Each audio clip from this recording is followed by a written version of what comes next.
నమస్తే, welcome to Mic TV morning show.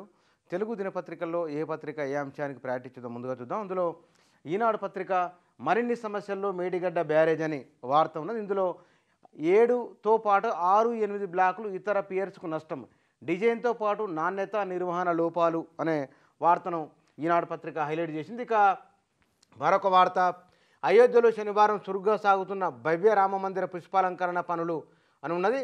Ayodhya రాముని ప్రాణప్రతిష్ఠ రేపే. దీనికి సంబంధించిన అయోధ్య ప్రాణప్రతిష్ఠ సంబంధించిన వార్తను హైలైట్ చేసింది ఈనాడు పత్రిక.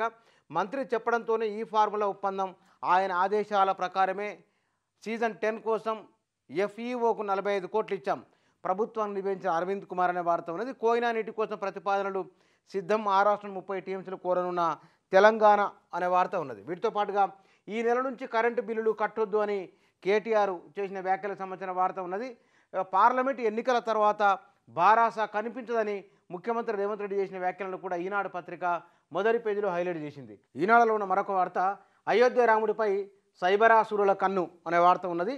ఇది దర్శనం ప్రసాదం చిత్రాలంటూ మోసం చేసే ఎత్తుగడ, లింకులను తెరవద్దని సైబర్ క్రైమ్ పోలీసుల హెచ్చరిక అనే వార్త ఉన్నది. వీరితో పాటుగా వేటిని క్లిక్ చేయొద్దు అనే అంశాలు కూడా ఇందులో ఉన్నాయి. క్లిక్ చేయొద్దు, డిలీట్ చేయండి, అలాంటి సందేశాలతో కూడిన లింకులను ఎట్టి పరిస్థితుల్లో క్లిక్ చేయొద్దని, ఇట్లాంటివి దర్శనం ప్రసాదం చిత్రాలంటూ వచ్చే వాటిని క్లిక్ చేయకూడదు, డిలీట్ చేయమని చెప్తారు. వీటితో పాటు అమెజాన్కు నోటీసులు, ఆన్లైన్లో అయోధ్య ప్రసాదం పేరిట మిఠాయిలను అమ్ముతుందనే ఆరోపణలతో ఈ కామర్స్ దిగ్గజ సంస్థ అమెజాన్కు కేంద్రం నోటీసులు జారీ చేసింది.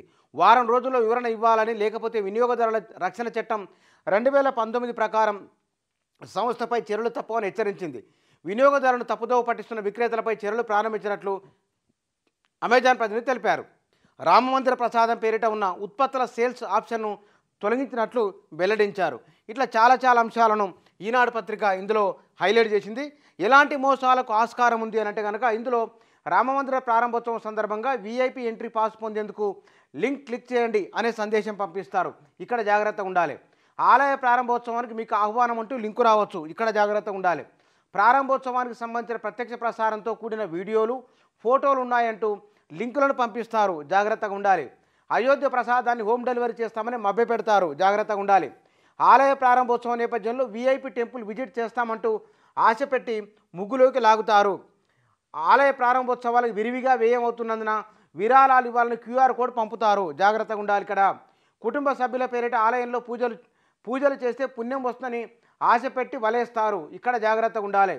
ఇట్లాంటి విషయాలలో తగు జాగ్రత్తలు తీసుకోవాలని జాతీయ మీడియా, తెలుగు మీడియాలో ప్రధానంగా వచ్చిన కథనాలు ఇవి హైలైట్ అయినాయి కూడా. ఇక ఆంధ్రజ్యోతి దినపత్రికలో అంతారామమయం అనే వార్త ఉన్నది. అయోధ్య కలకల, పుష్పాలు దీపాలతో ఆలయానికి అలంకారం అని చెప్పి అయోధ్యకు సంబంధించిన వార్తను ఎయిర్ ప్యానల్లో హైలైట్ చేసింది ఆంధ్రజ్యోతి పత్రిక. మోదీ 3తో మూడేదెవరికి అని కొత్త పలుకు ఆర్కేకి సంబంధించిన సంపాదకీయం ఉన్నది. బీఆర్ఎస్ను పాతి పెడతా, 100 మీటర్ల గొయ్యి తీసి అందులో పెడతాం, లోక్సభ ఎన్నికల్లో నిశాని లేకుండా చేస్తామని రేవంత్ రెడ్డి చేసిన వ్యాఖ్యలను హైలైట్ చేసిన ఆంధ్రజ్యోతి పత్రిక. ఇక కరెంటు బిల్లులు కట్టొద్దని కేటీఆర్ చేసిన వ్యాఖ్యలను హైలైట్ చేసింది. పసిగుండెపై ఒత్తిడి కత్తి అని మరో కథనాన్ని కూడా ఆంధ్రజ్యోతి పత్రిక లోపలి పేజీలకు ఇండికేషన్ ఇచ్చి మొదటి పేజీలో హైలైట్ చేసింది. సాక్షి దినపత్రికలో అయోధ్య భక్తదిన సంద్రం, బాలరాముడి ప్రాణప్రతిష్ఠ రేపే అనే వార్త హైలైట్ చేసింది సాక్షి పత్రిక. వీటితో పాటు బడ్జెట్ లోపే కేబినెట్ విస్తరణ వార్త ఉన్నది. 100 మీటర్ల గొయ్యి తీసి బీఆర్ఎస్ను పాతి పెడతా అని రేవంత్ రెడ్డి చేసిన వ్యాఖ్యను కూడా హైలైట్ చేసింది. ముందు 100 రోజుల్లో హామీలు అమలు చేయని రేవంత్ రెడ్డికి కేటీఆర్ కౌంటర్ ఇచ్చిన వార్తను కూడా సాక్షి పత్రిక మొదటి పేజీలో హైలైట్ చేసింది. ఇక నమస్తే తెలంగాణలో సాగునీళ్ళు లేకుంటే మనల్ని ఉరికిస్తారు తేల్చి చెప్పిన కాంగ్రెస్ ఎమ్మెల్యేలు అనే వార్తను ఒకదాన్ని హైలైట్ చేసింది. ఇక సాగునీటి కోసం రాస్తా రోకో అనే వార్తను, ములుగు జిల్లా వెంకటాపురంలో రాస్తా రోకో చేస్తున్న వార్తను కూడా ఫోటో ఐటెంతో హైలైట్ చేసింది నమస్తే తెలంగాణ. ఇక కాంగ్రెస్ ఏకనాథ్ సింధే రేవంత్ అని కేటీఆర్ సెటరికల్ వ్యాఖ్యలను మొదటి పేజీలో హైలైట్ చేసింది నమస్తే తెలంగాణ. వీటితో పాటుగా తెలంగాణను బలిపెడతారా అని మాజీ మంత్రి నిరేందర్ రెడ్డి చేసిన వ్యాఖ్యను కూడా మొదటి పేజీలో హైలైట్ చేసింది నమస్తే తెలంగాణ పత్రిక. వీటితో పాటుగా 40 రోజుల్లో 9 మంది ఆటో డ్రైవర్ల ఆత్మహత్య అనే వార్త ఉన్నది. దావోస్లో బోగస్, మూలధనమే మిగిలిన కంపెనీ 8,000 కోట్ల పెట్టుబడి పెడతారటని వార్తను కూడా నమస్తే తెలంగాణ హైలైట్ చేసింది. రష్మిక డీప్ ఫేక్ నిందితుడి అరెస్టు, గుంటూరు జిల్లాలోకి తీసుకున్న ఢిల్లీ పోలీసులు.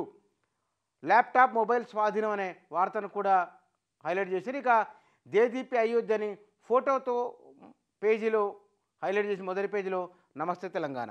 4 ప్రధానమైన తెలుగు దినపత్రికలు ప్రాధాన్యత ఇచ్చిన వార్తాంశాలు ఇవి.